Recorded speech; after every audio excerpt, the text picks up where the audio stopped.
오늘이 10월 마지막 주 주일입니다. 그렇죠? 다음 주에 우리 11월 첫째 주인데 오늘이 교회력으로 보면 종교개혁 기념주일입니다. 1517년 10월 31일 날 독일의 비텐베르그 교회 정문 앞에다가 95개조 반박문을 당시 교황청에 대항하는 반박문을 게재함으로써 종교개혁이 시작됐습니다. 올해가 508주년입니다. 사실 종교개혁 기념주의를 교회마다 지키는 교회도 있고 안 지키는 교회도 많이 있습니다. 우리 교회도 제가 사실 생각해 보면 거의 안 지켰어요. 초창기에 조금 한 해, 두 해 아마 정도 하다가 500주년 때, 8년 전에 아마 했던 기억이 나고요. 500주년, 종교개혁 500주년. 그 다음에 올해가 이제 508주년 종교개혁 기념주일이 되었습니다. 종교개혁 뭔가 많이 들어보기는 했는데 뭐 정확하게 뭔지 우리가 잘 모를 수가 있습니다. 그래서 오늘 말씀을 통해서 종교개혁이 뭔가, 그리고 종교개혁의 가장 중요한 캐치플레이 솔라 피데, 오직 믿음으로 라고 하는 주제를 가지고 우리가 하나님 말씀을 받도록 하겠습니다. 원래 기독교 종파는 하나였죠. 예수님께서 십자가에 죽으시고 부활 승천하신 다음에 초대교회가 생겼습니다. 그때는 교회가 하나였습니다. 딱 하나. 그런데 지금은 기독교라고 하면은 크게 세 종파로 나뉘게 됩니다. 첫 번째 하나는 서방교회라고 하기도 하고 지금의 캐톨릭이라고 하는 캐톨릭 교회가 하나 있고요. 그 다음에 이 동방교회, 러시아, 그리스, 북유럽을 중심으로 한 동방교회가 또 하나가 있고, 그 다음에 개신교, 프로테스탄트, 개신교 이렇게 있습니다. 우리 교회는 어디에 속할까요? 당연히 우리는 개신교에 속합니다. 프로테스탄트. 우리 교회뿐만 아니라 기존에 여러분들이 잘 알고 계시는 장로교, 침례교, 감리교, 성결교, 또 뭡니까? 오순절, 순복음, 다 개신교들입니다. 프로테스탄트 개신교. 그래서 이렇게 크게 세 개로 나뉘게 되는데, 첫 번째로 나뉘게 된 게 이제 서방교회와 동방교회가 나뉘게 되죠. 1054년에 서방교회하고 동방교회가 나뉘게 됩니다. 여러 가지 다양한 이유들이 있습니다. 정치적인 갈등, 신학적인 갈등, 이런 일들이 있다가 1054년에 원래 기독교가 380년에 공인을 받죠. 330년에 기독교가 자유를 얻게 되고 로마에서 자유를 얻게 되고 380년에 기독교가 국교가 됩니다. 로마의 국교가 되면서 온 유럽이 이 기독교 나라가 되었는데 1054년에 이렇게 교회가 두 개로 나뉘게 됩니다. 그러다가 또 한 500년이 지나서 1517년 10월 31일 날 개신교가 탄생하게 되는 종교개혁이 그때 일어나게 됩니다. 그래서 이 교회가 지금은 기독교를 크게 이렇게 세 개의 교파, 종파로 이렇게 나눌 수가 있습니다. 여러분, 우리가 캐톨릭이 이단이냐, 동방교회가 이단이냐, 기독교가 아니냐, 이런 어떤 논쟁은 사실 굉장히 뭐라고 해야 됩니까? 좀 의미가 없다고 해야 될까요? 이 끝이 없는 논쟁이에요, 이거는. 끝이 없는 논쟁. 분명한 것은 기독교라고 하는 한 뿌리에서 나온 것만은 사실입니다. 원래 한 뿌리였는데 동방교회가 나뉘고 서방교회가 나뉘고 또 개신교가 이렇게 나뉘게 되었습니다. 그래서 세 개의 교파가 나누는데 가끔 가다 보면 동방교회를 아주 이상한 무슨 종교로 이렇게 바라보시는 분들도 있지만 동방교회도 역시 마찬가지로 기독교라고 하는 뿌리 속에서 나온 것은 분명한 사실입니다. 그런데 이제 동방교회는 아마도 캐톨릭보다도 훨씬 더 전통과 어떤 그런 것들을 굉장히 중요시하는 그런 종교입니다. 러시아를 중심으로 북유럽, 서방교회는 우리가 잘 알고 있는 캐톨릭 있죠. 로마 교황청을 중심으로 한 캐톨릭. 그리고 개신교는 굉장히 이 개교회주의적인 어떤 그런 성향을 띠고 있는데, 그래서 개신교 안에는 종파가 엄청 많습니다. 교단이 뭐 장로교가 대표적이죠. 그런데 장로교 안에 뭐 수천 개, 학자들에 의하면 개신교 안에는 4만 5천 개의 교파로 나누어졌다고 그렇게 이야기합니다. 이건 뭐 한국에서도 장로교는요 수백 개가 있다고 이야기하더라고요.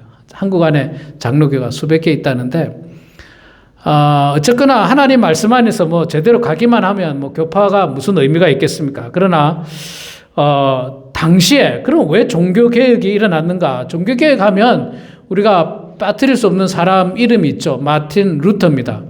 마틴 루터가 종교개혁을 했고요. 마틴 루터 킹 목사님은 1960년대에 미국의 그 흑인 인권 운동을 한 이름만 비슷한 사람입니다. 다른 사람이죠. 마틴 루터는 1517년 그때 살았던 사람인데 이 사람은 원래 법학을 공부하려고 법학자로서 공부를 하고 있다가 어느 날 친구랑 가다가 이제 친구가 벼락에 맞아서 죽게 됐죠. 바로 옆에 있던 친구가. 그러면서 굉장히 그가 두려움을 겪으면서 내가 법학을 공부할 게 아니라 신학을 공부해야 되겠다라고 하는 결심을 가지고 부모님의 극렬한 반대에도 불구하고 신학 공부를 하게 되죠. 그래서 어거스틴 수도원에 들어가서 그는 경건하게 하나님 말씀을 연구하고 금식하고 기도하고 고행하고 고백하면서 신학 공부를 열심히 해서 훌륭한 신학자가 됩니다. 그러나 루터 마음속에는 늘 마음에 불편함이 있었어요. 성경을 아무리 읽어봐도 자신은 하나님 앞에서 너무나도 큰 죄인이고 그 죄로 말미암아 죽을 수밖에 없는 그 죄인이라고 하는 절망감이 그를 사로잡고 있었습니다. 그러다가 어느 날 학교에서 로마서를 가르치다가 로마서를 가르치려고 하면 로마서를 열심히 공부해야 되지 않겠습니까? 로마서를 열심히 공부하다가 오늘 우리가 읽었던 말씀 1장 16절 17절 말씀에 가서 여기에서 나타난 복음에는 하나님의 의가 나타난다고 했는데 하나님의 의가 뭔가? 죄인인 우리를 심판하시는 하나님의 심판으로서의 하나님의 의라고 그는 생각을 했습니다. 그런데 묵상을 하고 기도를 하다가 깨달은 게 그게 아니라 하나님께서 그리스도 안에서 믿는 자들에게 구원을 베푸시는 하나님의 의라고 하는 사실을 그가 깨달았다는 거예요. 그래서 내가 지금까지는 나의 고행이나 나의 어떤 노력이나 나의 어떤 기도나 나의 어떤 수고, 인간의 어떤 행위나 공로를 통해서 구원받는 줄로 생각하고 있었지만 그게 아니라 오직 믿음으로 말미암아 의롭다 하심을 받는 하나님의 은혜라는 사실을 깨닫고 이게 뭔가 잘못됐구나. 이게 지금의 기독교가 지금의 이 카톨릭이 뭔가 잘못되었구나라고 하는 확신을 가지게 됩니다. 그러면서 그 당시에 이제 여러 가지 어떤 부정과 부패 혹은 불합리한 것들에 대해서 99개의 반박문을 게재하게 됩니다. 이건 잘못된 것 같다 하면서 95개의 반박문을 게재하면서 토론을 할 것을 제안하지만 로마 교황청 입장에서는 토론이 아니라 그거는 교황청에 대한 도전이기 때문에 죽일 수밖에 없는 위험에 빠지게 됩니다. 자, 그러나 사실은 마틴 루터가 종교개혁을 했다고는 하지만 루터가 혼자 했다고 말할 수가 없습니다. 그 당시에는 이미 종교개혁을 해야 된다라고 하는 뜨거운 열망들이 있었어요. 사람들 속에. 이건 뭔가 잘못됐잖아. 뭔가 이상하잖아. 이건 아니잖아. 이런 어떤 사람들의 공감대들이 막 형성이 돼 있었어요. 그런데 마틴 루터가 거기에 그냥 확 불을 붙인 거죠. 확 불을 붙인 거예요. 거기에다 그냥 딱 하면서 사람들이 마음속으로 생각을 하고 있는데 감히 도전을 못하고 있었어요. 교황청이 워낙 겁나가지고. 그런데 루터가 그냥 한번 저질러 버린 겁니다. 저질러서 이 종교개혁이 전 유럽으로 불일 듯이 일게 됩니다. 종교개혁이 왜 일어났는가? 여러 가지 영적인 의미, 복음적인 의미, 또 사회학적인 의미, 여러 가지가 있습니다. 한 5가지를 이야기할 수 있는데 첫 번째가 영적인 의미죠. 중세교회가 1000년을 이어오면서 하나님의 말씀인 성경을 중심으로 신앙생활을 하지 않고 천년 동안 이어져 오다 보니까 전통과 인간의 권위에 의존하게 됐어요. 그 대표적인 게 교황의 권위죠. 교황이 마치 하나님처럼 그 권위가 굉장했습니다. 여러분 아시다시피 지금도 로마 카톨릭의 교황의 권위는 굉장합니다. 굉장히 높은 권위를 가지고 있습니다. 근데 지금보다도 그 옛날에는 훨씬 더 높은 권위를 가지고 있었어요. 교황청에서 각 나라의 왕을 뽑았죠. 교황청에서. 그 정도였으니까 왕을 뽑을 권력 정도니까 얼마나 그 교황청의 권력이 높겠습니까? 그리고 각 나라들마다 세금을 다 걷어들였고 뭐 이런 일들을 하게 되면서 성경이 중심이 되지 않고 인간의 권위, 전통 이런 것들에 의존하면서 교회가 1000년 동안 이어져 왔습니다. 그리고 평신도들은 성경을 못 읽겠어요. 일단 성경이 너무 비싸고요. 성경을 필사해서 봐야 되니까 성경을 하나 필사해가지고 남한테 주려면 얼마나 이게 어렵습니까? 그러니까 성경이 비싸죠. 그 다음에 성경은요, 그때 당시에는 라틴어로 이렇게 번역이 되어 있습니다. 라틴어를 읽을 수 있는 사람이 없어요. 옛날 언어기 때문에. 이미 이제 사용하지 않은 언어기 때문에 학문으로만 존재했던 라틴어를 읽을 수 있는 사람이 아무도 없었어요. 이 신부들 말고는, 신학자들 말고는 읽을 수가 없었습니다. 또, 설령 읽을 수 있다 하더라도 신부님들이 그것을 읽는 것을 그렇게 허락하지 않았습니다. 성경은 너무 거룩한 거기 때문에 평신도가 함부로 손을 댈 수가 없는 그런 존재로 만들어버렸어요. 그런 성경으로. 우리도 여러분 성경을 조금 뭐라 해야 됩니까? 성경을 거룩한 어떤 물건으로 우리가 인식하잖아요, 지금도. 그래서 우리 성도님들이 참 고민하는 것 중에 하나가, 목사님, 지나간 성경 이거 어떻게 해야 됩니까? 이거 쓰레기통에 버리려니까 이게 도저히 마음이 불편해가지고. 그래서 저에게 주시는 분들이 많아요. 목사님이 어떻게 좀 해주세요.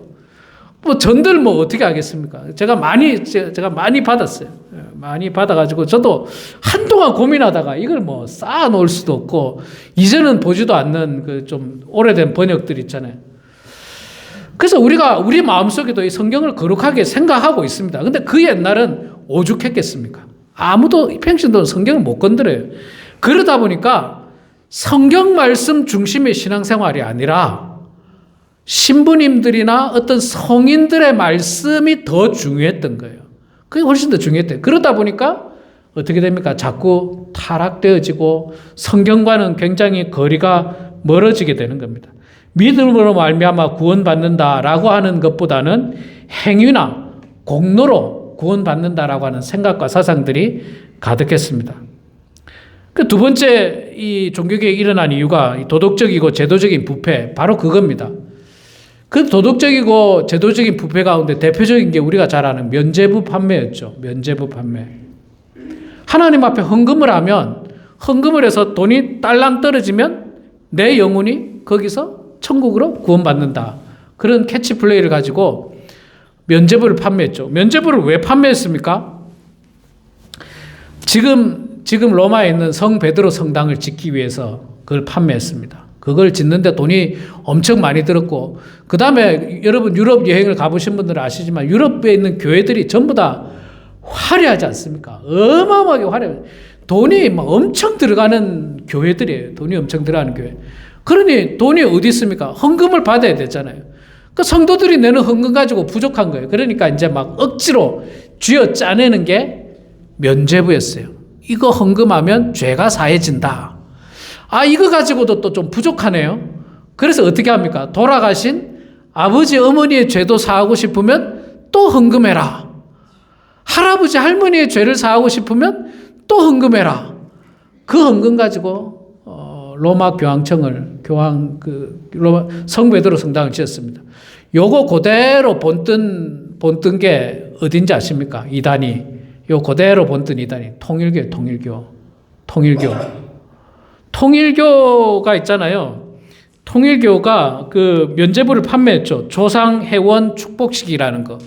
조상회원 축복식이라서 일단 자기 부모님의 이 죄를 사함받고 받으면 70만 원. 이거는 공식에 나오는 겁니다. 통일교 70만 원. 요거 가지고 교회를 못 짓거든요. 여러분 통일교 교회 어디 있는지 아시죠? 경기도 가평에 요즘 뉴스에 막 나오잖아요. 경기도 가평에 하얀색 건물 무슨 백악관 같아요. 화이트하우스보다 더 화려한 더 큰 건물이 세 채가 이렇게 지어져 있는 거 요즘 텔레비전에 막 나오잖아요. 그거 지으려고 이거 했어요. 조상 해원 축복식. 그런데 70만 원 내 가지고 안 되거든요. 그러니까 어떻게 했냐면 조상들의 죄까지 구원받아야 된다. 조상 한 명당 5만 원. 할아버지 5만 원, 할머니 5만 원. 증조 할아버지 5만 원, 고조 할머니 5만 원. 고조 할아버지 5만 원, 고조 할머니 5만 원. 이래 가지고도 안 되니까 몇 대까지 그러면 그 구원을 받을 수 있는가? 430대까지 구원받을 수 있으니까 430대까지 헌금을 내라고. 그 헌금 내게 해가지고요. 그거 지금 가평에 있는 거 그거 지었습니다. 그거 여러분 텔레비전에서 한번 보세요. 기가 막히게 화려합니다. 기가 막히게 화려해요. 제가 볼 때 대한민국의 건물 중에 가장 화려할 거라고 저는 생각이 들더라고요. 뭐 휘황찬란해요. 백악관도 상대가 안 될 것 같아요. 제가 볼 때는 미국의 백악관도 안 될 만큼 화려하고 그냥 하얀색으로 그냥 깨끗하게 이게 다 그 통일교 성도들 몇 명 되지도 않거든요. 3만 명이 뭐 한국에 안에 2, 3만 명밖에 안 돼요. 2, 3만 명밖에. 일본에 오히려 10만 명이 된다고 그러네요. 일본이 훨씬 더 많다는데. 자, 그런 어떤 도덕적인 부패가 그 당시에 만연했다는 거예요. 그러니까 이 의식 있는 사람들 보니까 이거 아니거든요. 야, 이거 뭐야? 이거 죄를 사함받기 위해서 헌금하라고? 그리고 그거를 또 교회에서 헌금 받은 게 아니라 헌금을 거들어 다녔어요. 집집마다 거들어 다녔어요. 교회 안 오면 헌금을 안 하니까 신부님들이 돌아다니면서 오늘은 범원 지역에 뭐 쭉 집집마다 가면서 헌금하세요. 그래야 헌금하면 구원받고. 이런 어떤 도덕적인 부패로 말미암아서 종교개혁이 일어났죠. 그뿐만 아니라 로마 가톨릭의 어떤 성직자들의 성직매매. 성직매매 이거 참 이런 거 할 때 부끄러운 이야기가 하나 있는데요. 제가 이거 들은 이야기인데 참 소문이기만을 바라는데 이런 이야기가 있더라고요. 지금 개신교 교회 안에서도 목사님들이 이제 은퇴를 하잖아요. 은퇴하면 우리처럼 만약에 작은 교회 같으면 퇴직금을 거의 못 줍니다. 돈이 있어야 주죠. 그런데 또 목사님이 은퇴하면 또 생활은 해야 되니까 퇴직금은 줘야 되겠고. 그러니까 새로 오시는 목사님에게 나가시는 목사님의 퇴직금을 지불하게 만들고, 그리고 그 목사님이 나중에 나갈 때 그 퇴직금을 받기로 약속하고. 이게 성직매매 아니고 뭡니까, 여러분?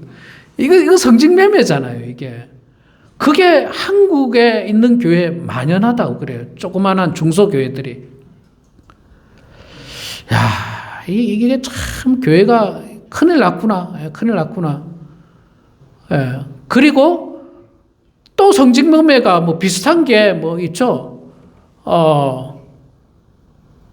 내가 담임한 교회에 내 아들을 후임으로 하면은 세습이라고 욕하니까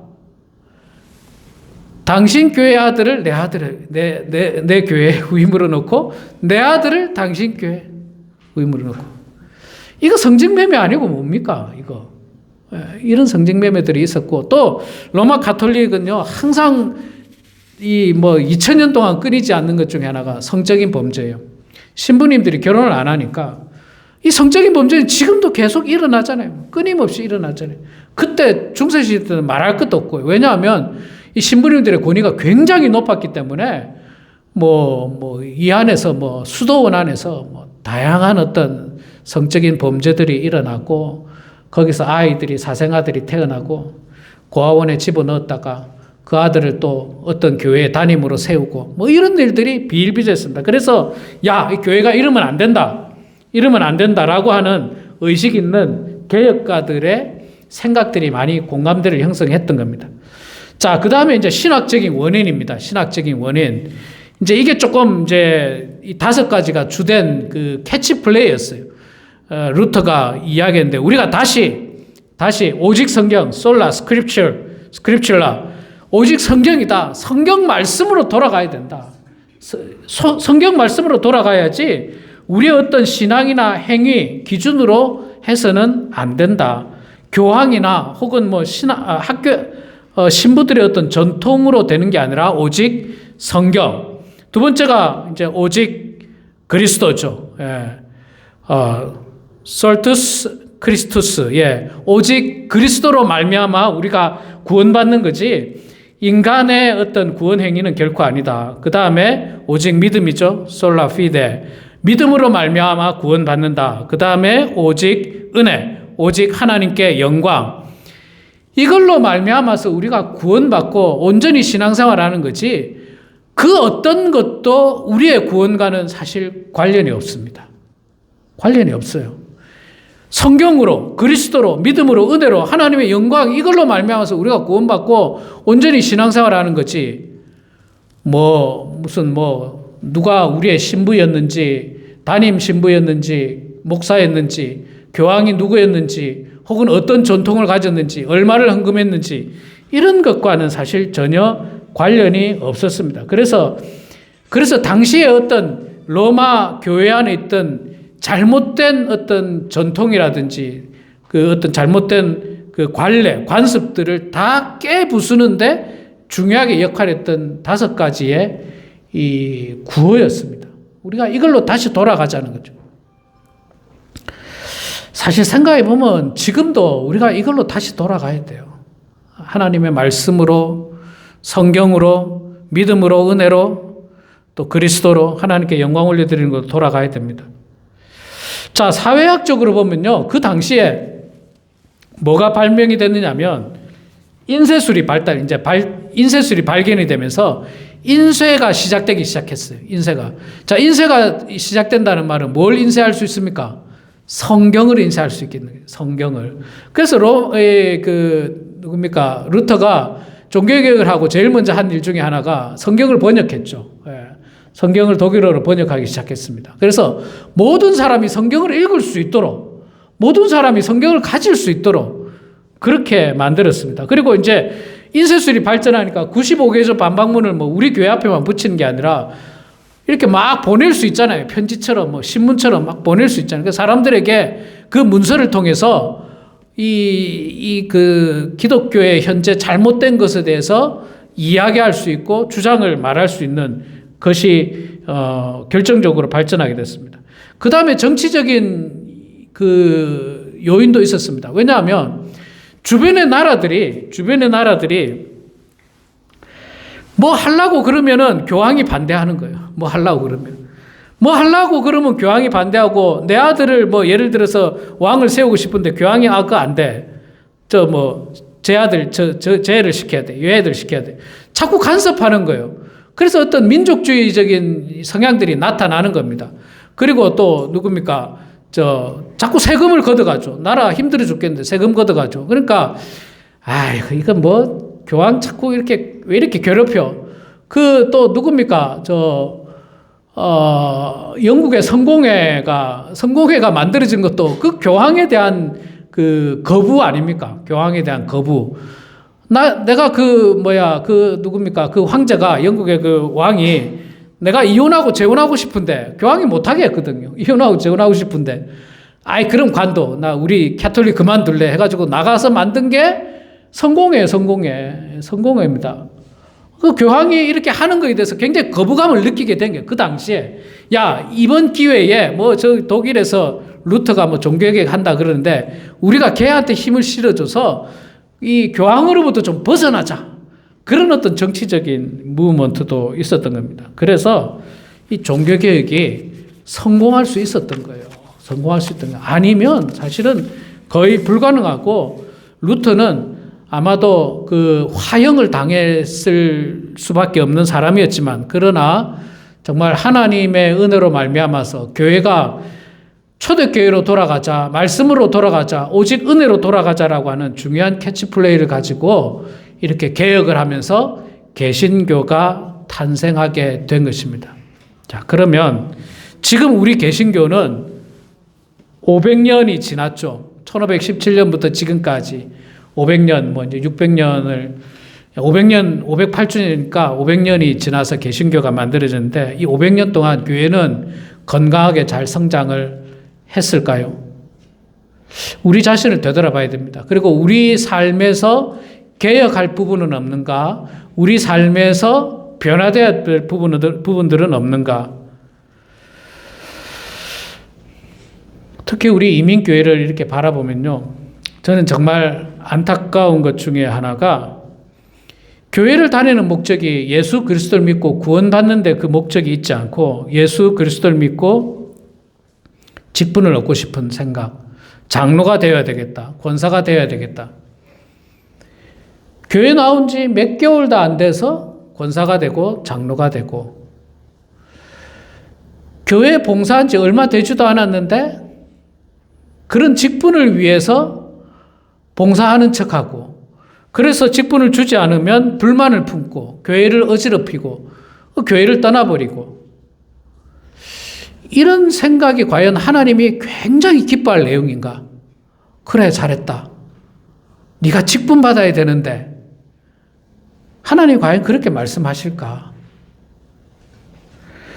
이민교회에 목사도 너무너무 많아요. 목사도 너무너무 많아요. 뭐 목사로서 바른 목사가 많다는 것은 훌륭한 일입니다. 그런데 정말 바르지 않거나 혹은 정당한 절차를 지내지 않고 이상한 교단을 만들어서 그냥 막 목사를 찍어내듯이 서로 안수하고 그런 일들이 제가 보니까 이민교회에 많습니다. 굉장히 많아요. 이 소위 말하는 메이저 교단을 제외하고 그냥 한 목사님들 그냥 뭐 학교 출신들 목사님들 동창들 같은 기수들 모여가지고 야 우리끼리 교단 하나 만들자. 교단 만들 수 있습니다. 교단 만들어서 거기서 자기들이 교세를 확장하려면 어떻게 해야 됩니까? 빨리 또 목사들을 자꾸 안수를 줘야죠. 목사 안수를 줘야 됩니다. 어떤 교단 같은 경우는 개교회주의이기 때문에 교회 안에서 적당히 성경학교를 끝마치면 목사 안수를 줍니다. 엊그저께까지는 집사님이었는데 어느 날 목사라고 와서 인사하더라고. 그런 일들이 얼마나 많은지요. 목사라는 게 그렇게 또 불편한지 명함을 꺼내서 내가 목사다. 분명히 얼마 전에는 집사님이었는데 목사가 돼버린 그런 경우도 허다하고요. 교회 간 지 얼마 안 됐는데 장로가 되셨고 얼마 안 됐는데 권사가 되셨고 별로 나가지도 않았는데 권사가 되고 장로가 되고 저처럼 작은 교회, 우리처럼 작은 교회 한 사람을 붙들려고 장로시켜주고 권사시켜주고 이런 교회를 하나님이 과연 기뻐하실까요? 과연 기뻐하실까요? 저는 절대로 기뻐하지 않을 거라고 생각합니다. 그리고 우리가 이 부분에 대해서 변화돼야 돼요. 바뀌어야 됩니다. 직분에 대한 욕심도 다 내려놔야 되고 직분보다 더 중요한 게 뭡니까? 우리가 하나님 앞에서 올바르고 온전한 신앙생활하는 것 그리고 열심으로 주의 몸된 교회를 섬기는 것이 가장 중요한 것이지 그 직분이 뭐가 중요하다고.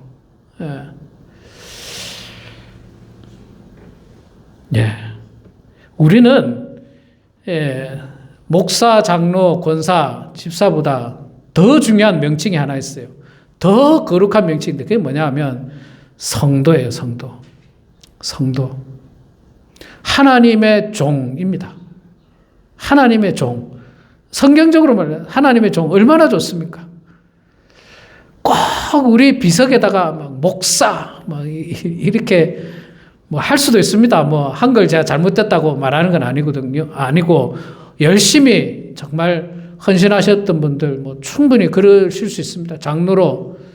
그런데 꼭 보면 그런 거 하고 관련 없이 그저 그냥 뭐 이상하게 목사가 된 사람, 이상하게 장로가 된 사람 그런 사람들이 꼭 뭐 어디다가 내놓을 때 보면 그냥 명함에다가 그냥 줄줄줄줄 써놓아요. 그냥 줄줄줄줄. 그 책도 막 거기다가 양력에다가 줄줄줄 써놓고 우리 사랑하는 성도 여러분, 우리가 왜 예수님을 믿습니까? 물질의 복을 받기 위해서입니까? 아니면 건강의 복을 받기 위해서입니까?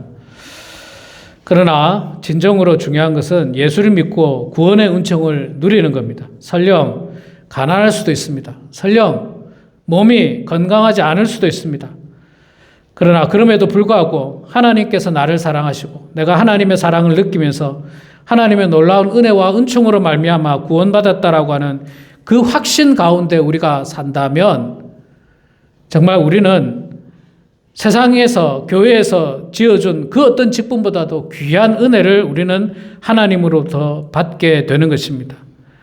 우리 삶에서 개혁돼야 되고 변화돼야 될 부분들을 끊임없이 찾으면서 회개하고 하나님 앞에서 진솔하고 바른 모습으로 신앙생활하는 여러분이 되시고 또한 우리 교회 안에서 우리 사회 안에서 개혁돼야 될 여러 가지들을 찾아서 교회도 바뀌어야 될 부분들 바뀌고 세속적이고 정말 하나님이 바라보실 때의 부끄러운 모습들을 단호하게 끊어내서 정말 하나님 앞에서 바른 모습으로 나아가는 우리 그런 범원 안익교회가 될 수 있도록 기도하시고 헌신하시는 그런 우리 모두가 되길 주의 이름으로 축원합니다. 기도하겠습니다. 사랑의 아버지 하나님, 은혜를 감사합니다.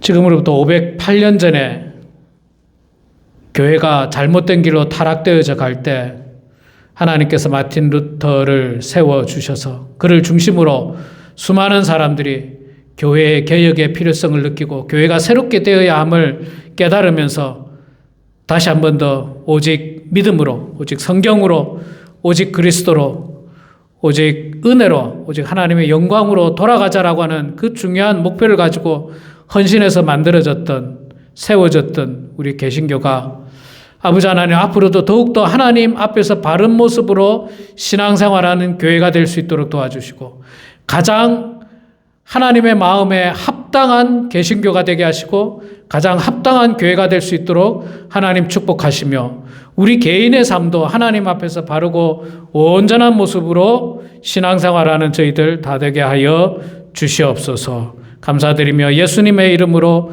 기도드리옵나이다. 아멘. 우리